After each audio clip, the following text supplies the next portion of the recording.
David, Tison, Locsin, Apape, goal! Hindi pa pwede yung lineup ni Chot Reyes. Yan, tatambakan ng Ginebra. They'll just run them down to the ground. No? 5 minutes and 15 to go. Nasa second quarter po tayo.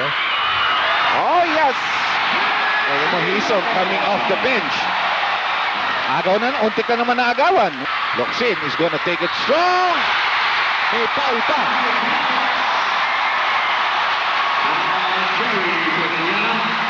Sheer power. Well, alam mo, kilala natin maglaro si Locsin, and this is what Locsin is all about. No? Hindi yung kanyang mga laro in the last few games of the elimination round. So, binibigyan ng screen ni Locsin. Hison on the run. Oh, yes! He has a mean look at the hoop tonight. Yan, meron ka rin sinasabi sa atin na clean living gets you good things. Yes. Kung bad living ka katulad ni Willie, Wala. bad results. Volleyball.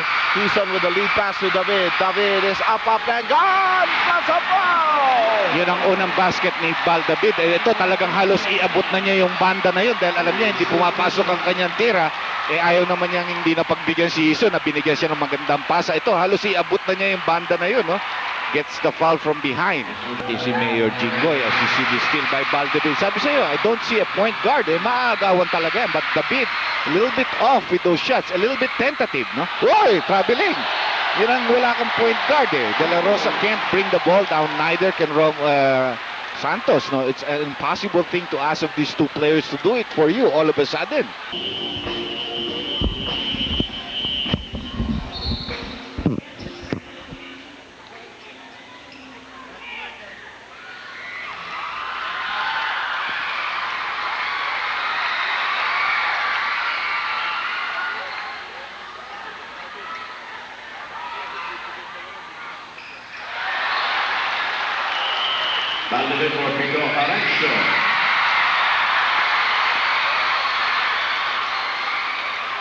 Okay, you were just in time to catch that miscue by Pure Foods. Also, you caught the entry of Val David to replace Pido Carancha, all part and parcel sa pagsisimula ng ating second quarter. Yan ang rotation ng kanyang substitution, especially Pido plays well, then he lets him play the whole quarter. Ang dalawang player pa lang na hindi napapalit dyan, si Marlo Aquino at saka yung import. On the other hand, yung Pure Foods medyo marami ng balasa except for Alvin and Jerry, no? Alvin, pinadala kay Lindo Pumaren. Jerry's trying to gain better position against Locsin. Oh, good slide in by Glenn Capasio. Isa na lamang ang laman dito ng Ginebra San Miguel on that shot by Glenn Capasio. Minute gone by dito sa second quarter of play. Val David calling the play. And Pure Foods had a lead of as much as 7 points. On the other hand, Ginebra a lead of as big as 5. Loose ball. And his screen off na ni Glenn Capasio si Noli Locsin. Pumaren, rushing. Glenn Capasio, tinanggap. Glenn Capasio driving hard and delivering on that try, and Pure Foods back on top. Back-to-back baskets by Glenn Capasio. Made by movements by the player. No? Hindi yung play, ayan ang drive ni Hison pero hindi pumasok. Last touch, however, against the Hot Dogs. Naiiling na lang si Jerry with a small smile of his. Pati coaching staff ng Pure Foods naiiling na rin. Pero I don't think they protested that vehemently. I mean, I think alam naman ni De Leon kung ano nangyari doon. Nakita naman niya. He was right underneath the basket. Hison, long three. It's a weapon. That Ginebra's had always through the years. Through the years. Maybe one of the best three-point shooting teams ever.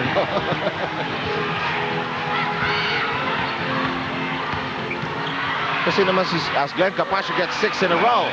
But somebody's got to put a defense on Glenn Capasio. Yan ang sinasabi natin, a guy that doesn't really play well, no? I mean, pero pag sumasabing si Glenn, usually nananalo sila. And Capasio has an average of 4.2 points. You know, that's absolutely correct, Dr. J. Pag yan si Glenn Capasio gets his string of baskets together, usually it's good news para sa kupunan ng Pure Foods. Tsaka hindi rin humihinto yan. No? Yes. Tabla po tayo sa 32, 9:22 remaining. We are in quarter number 2. James has been quiet for quite a while now. Ooh, 3-second violation called against Noli Locsin or Aquino. Si Commissioner Jun Bernardino nanonood ng laro. Sino kaya kausap nito? Kasi Ricky Santos nga, yung kanyang Man Friday, ang assistant niya. Jerry with the penetration, and there's going to be a foul against Noli Locsin. In a way, if I were Pure Foods, I would go to Cordillera at the low post. Not because Locsin cannot guard him bodily, but the height advantage is there. And if Ginebra refuses to double team, then I would like to go to that matchup. No? Tingin ko medyo may advantage si Jerry sa opensa dyan. Would just like to inform you of some very, very significant news because this did affect Alaska for a while, and although they won the game earlier, they played without an import. Dr. J. Derek Hamilton has been found positive of the second testing for drug use. So the word we have, as we got it from Anthony Santay, mukhang si Sean Chambers is on his way to make the change. Hindi na walang fine doon ng Alaska for not playing with an import. No, because it's not of their own volition that they wanted that to happen. Pure Foods also expected that. That is why they bought in Gervin before they waited for the second test, which was supposed to come in on a Tuesday. May game sila sa Tuesday. Kaya nag-isip na silang, magdadala na kami, hindi ba? Kalukuhan na, baka bigla kami hindi palaruin na walang import. And the tank found the opening. We are tied at 34. 6 time for us to be equalized as far as our score is concerned. 8 minutes and 50 seconds. Yan ang aking sana sasabihin. Sabi nga ni Joe Cantadano, you took the words right out of my mouth, Dr. J. Uy, grabe yung bakbakan na sa loob, ha? Hindi na biro ito. And 2 matchups there na dinaanan na ni Jerry Cordillera si Noli Locsin. He just missed an easy layup pero nagkaroon ng follow-up. But again, they're going to that matchup almost exclusively now here in the second quarter. Pure Foods trying to wreck the offensive set of Ginebra by bringing up the defense. James Libre, ayaw. He has missed his last 3. When he's cold, he's also cold. Yes, indeed. This guy is hot. Just didn't make it. Touched last by Hisa. Gervin doing a good job at the rebounding on the offensive end. At mukhang maganda pa pwesto no? Stamina lang talaga. You can see him breathing hard again despite getting a lot of rest already on the bench. 8 minutes and 2 seconds to play. We have a blocking foul. Count that as the second personal foul ni Noli Locsin. Samantala mga kaibigan, huwag niyo pong kakaligtaan na pagkatapos ng isang baksyong PBA Second Conference game na inyong pinapanood, magpapatuloy ang mas marami pang aksyon sa isang pelikulang tungkol sa isang veteranong detective laban sa isang grupo ng mga high-powered goons sa Private War, Sunday's Big Showdown spectacular feature tonight, alas 10 ng gabi dito sa VTV. Ngayong gabi. That won't work. But Pure Foods does have a 3-point lead right now. Si Marlo Aquino medyo nagpapapalit yata eh. Huling-huli. Reading that pass clearly. Glenn Capascio draws it in closer. Very aggressive, but just missed the shot. Locsin with the lead pass to James, who's 2 lengths ahead, but is fouled hard. That was a hard foul, you know. De La Rosa really had no chance at being able to catch him dahil 2 steps ahead na si Gervin. Kaya si Gervin, in the States, alam na nila, usually ito, wala nang pumafoul ng ganito eh. That's why you always see guys like Scottie Pippen dunking. Baka dito, they might not dunk. Dangerous.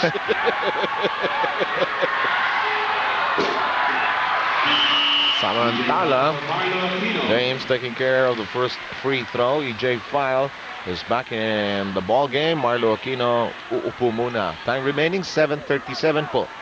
Well, this rookie has really been pushed this year, and he has almost accepted the challenge that was expected of him to become one of the better players and big stars of the PBA. James really been off here. Yung medyo after yung first jump shot niya, saka yung 3-point shot niya, na off na ang kanyang shooting. lumamig. Jerry with a graceful glide. Saka gusto palagay ko yung kay James, ano, he scores off energy eh. Kailangan mag-pump up yung laro ng Ginebra for him to really They make should things screen happen. more for him. Yes, good instead point. of trying to get into at low post. But he has other ideas, Dr. J. A big one, number 2 by Hison. Sumatotal ng 6 points para kay Vince Hison. 6:59 left. Ball batted away. Stays with Pure Foods. Samantala, huwag niyong kakaligtaan na mamaya sa ating halftime feature sa mga nakakamiss na kay Ato Agustin ng Sunkist. Well, nakita-kita kayo ni Ato Agustin sapagkat siya ang ating PBA mailbox guest sa halftime. Oh, Glenn Capasio, 3 misses of inside shots. Medyo lumabas naman yun. Lusot na lusot siya sa kanyang bumabantay. Locsin is gonna take it strong. May foul pa.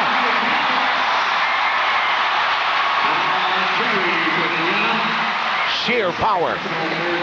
Well, alam mo, kilala natin maglaro si Locsin, and this is what Locsin is all about, no? Hindi yung kanyang mga laro in the last few games of the elimination round.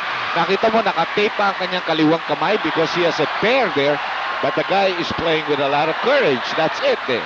Sabi nga sa atin ni Rino Salazar kanina, buti nga daw hindi yung shooting hand talagang But you always need your left hand Oh, also yes. because you have to guide the ball. pamporma no? Pero katulad, sabi ko nga, si Ramon Fernandez naglaro sa akin, may fracture. Eh, yung ibang player na matatapang will play. Others who will not, well, Opo. ayaw nila eh. Pero tough players will play. Bal David, dikit na dikit. Unang foul ni Bal.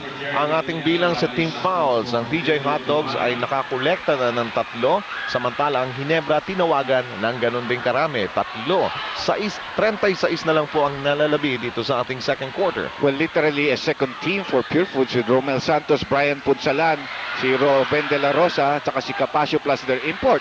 Pero the import hits that 20-footer. 41 all. Di kita. Tabla tayo sa 32, 34. Ngayon sa 41. Deadlock number 7. Narito si Hison. Binibigyan ng screen ni Locsin. Hison on the run. Oh, yes! He has a mean look at the hoop tonight.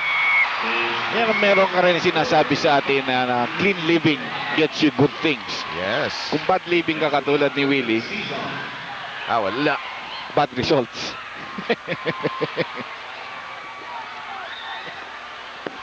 Hison with a very determined look on his face, no? Narinig niya yung whistle ng referee and he went for all the marbles with a jump shot, so he finishes off the 3-point play. So, an excellent scoring pace for Hison. He took his time, hindi siya nag-apura eh. Sabit si Ruben De La Rosa. May nakalimot kay Ruben De La Rosa sa liit ng lineup ni Coach Chot Reyes nasa loob. Sinasabi ni Pal, sino bababantayan ko rito? Sabi ni Locsin, sino bababantayan ko rito? Nawala na si Jerry, nawala si Alvin. Medyo nagkagulo sila sa kanilang mga tao-tao. De La Rosa usually conduct that kind of a play. Pero the PBA, sinasalubong siya ng mga Giants, no?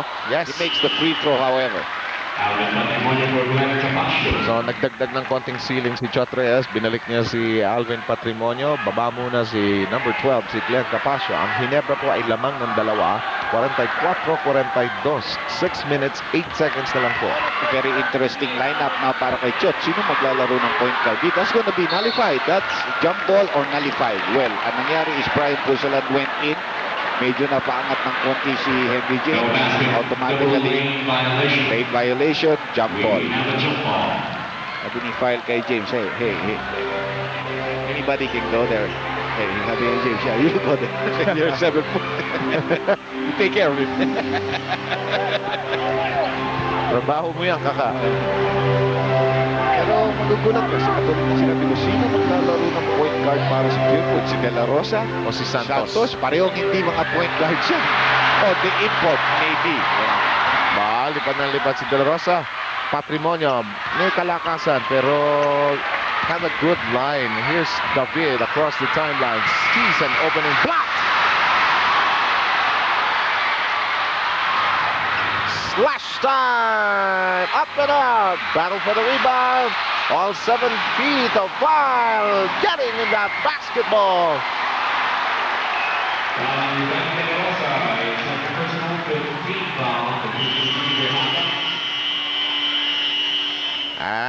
going to take a break here. At timeout by Chot Reyes. Get ready out there in the stands, ladies and gentlemen. It's 14.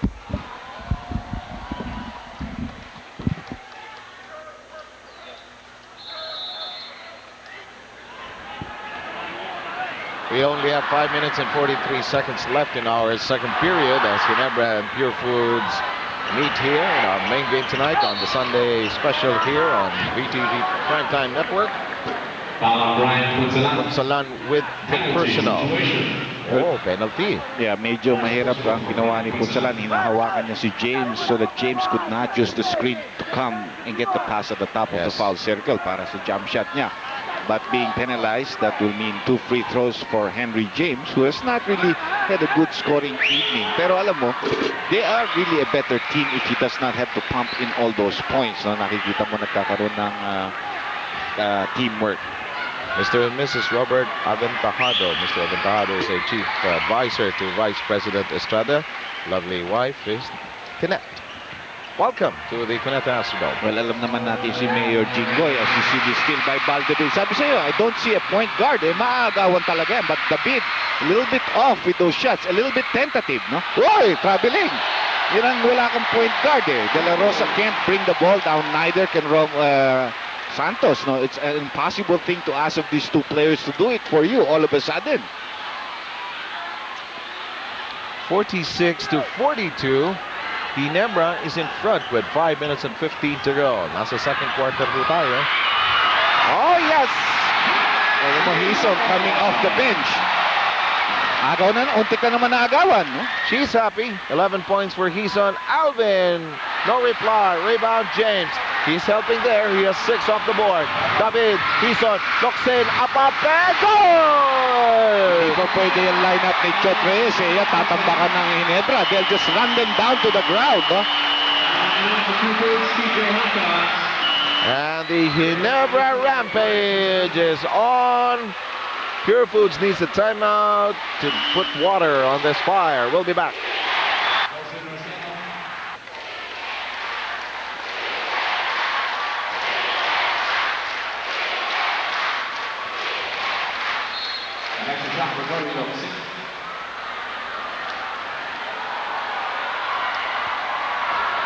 Nolly looks in with a bonus shot.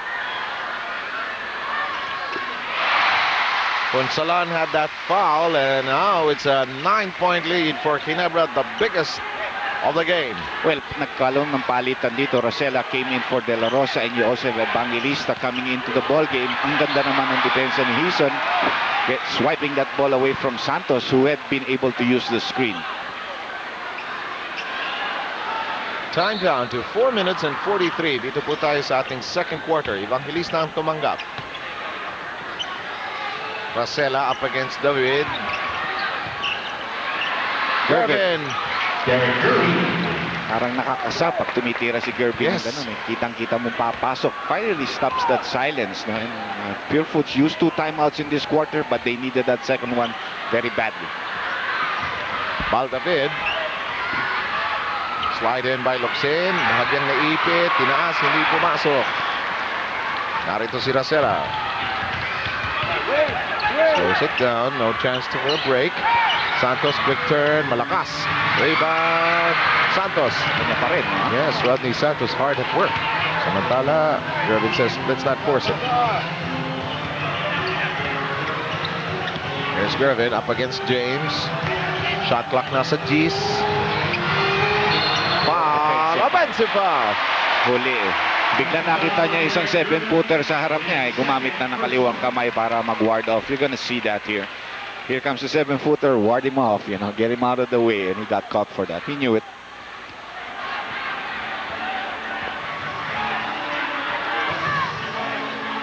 (51-44). Fine wants a bucket. And he gets it easy, no? Apuesto eh. Kaya sabi nga siguro ni Alvin, kung di niyo ko tutulungan, I will only be able to offer resistance up to a certain point. No? I'm not gonna be able to climb his back if I get him to block his shot. And now Baldavid gives Ginebra its 15th foul. Dalawa na kay Baldavid. Magkakaroon ng pagbabago sa lineup. Ravena, who started out for Chot Reyes, balik sa floor, labas si Santos. Ravena certainly played very well there in the first quarter. Had 7 points. Nakikinig tayo dun sa Parker kung anong sinasabi niya. That won't work. Nakuha ni Rosella. Chance to reset. Evangelista. Pasa niya. Nabasa ng Ginebra. Narito si Locsin. Changing directions. David! No! Kanina pa tentative si David, ha? David goes through his fingers. Ginebra San Miguel will utilize the timeout at the 2:56 mark.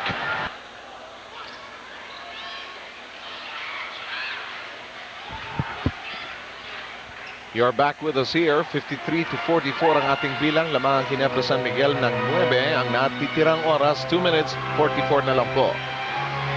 David, binigay kay James. James aching for a field goal. File, James helping each other out. That's no problem. Well, James is really comfortable with his teammates right now, no?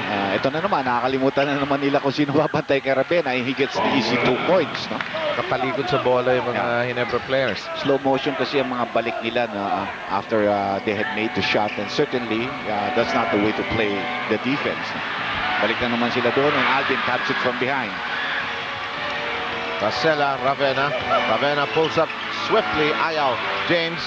David. Naipit. Managed to wiggle out. He's on. Locsin. Ayaw ipilit. James pulls the trigger. Bang! Triple B! Muntik pa nga nahulog yata yung pantalon niya. Nakita mo, he was building up his garter very quickly. Biglang 12 na kaagad ang lamang ng Ginebra in this quarter. It has been so close, no? Yes, kumapla tayo sa 41 eh. Last time natin yon. Alvin. Offensive foul! Everything is going against the Purefoods Hot Dogs there. They tried an experimental lineup somewhere along this quarter, and you see this offensive foul called against the captain.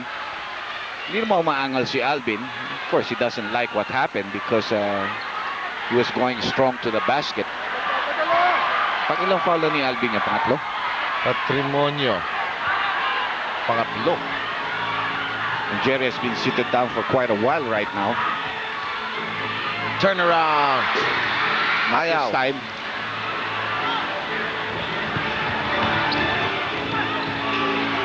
Casella finding room but no basket. Quezon playing volleyball. Quezon with the lead pass to David. David is up and gone! Plus a foul! yun ang unang basket ni Baldavid. Ito talagang halos iabot na niya yung banda na yun dahil alam niya hindi pumapasok ang kanyang tira. Ayaw naman niyang hindi napagbigyan si Iso na binigyan siya ng magandang pasa. Ito halos iabot na niya yung banda na yun. No? Gets the foul from behind. Ravena with 3 personal fouls, and the TJ Hot Dogs carry 8 team fouls. The Hot Dogs are really beginning to collapse in this quarter, no? David completes the 3-point play. It's a 15-point lead. You are correct. Baka nagulat kasi, no? Bigla na lang 15, no? Dikit na dikit itong laro kanina, no? Hindi, Dr. G, check yung math mo. No, wala problema yun. Turnaround shot. Captain hanging in there. And you know, we have about 3 more plays coming up before the end of this first half. We gotta hang in there. Narito si Locsin, penetrates, and those barreling drives They are have been killing, unstoppable. yeah, they're killing Purefoods with those drives on the inside.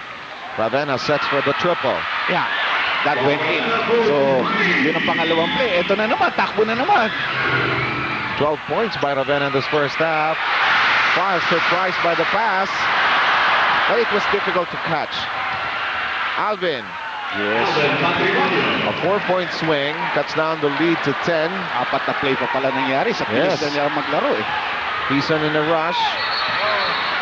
Offensive foul. 5 play pa mangyayari para sa atin. His first personal. Ginebra not using some time here. Yeah, well, they had momentum eh. Siguro, tingin nila, sige, kung kaya natin dagdagan ng Oo, lamang. nga Eh, yung naman, Pure oo nga Foods naman. naman, dahan-dahan, they stayed in there. Yan ang sinasabi natin. Kasi yung baskets nila came off drives eh. Quezon. At the end of the second quarter. Ginebra is on top by 10 at the end of 24 minutes. Anto Agustin will be our special guest in our PBA mailbox. And Dr. J and I will be back to break down this first half. Stay tuned.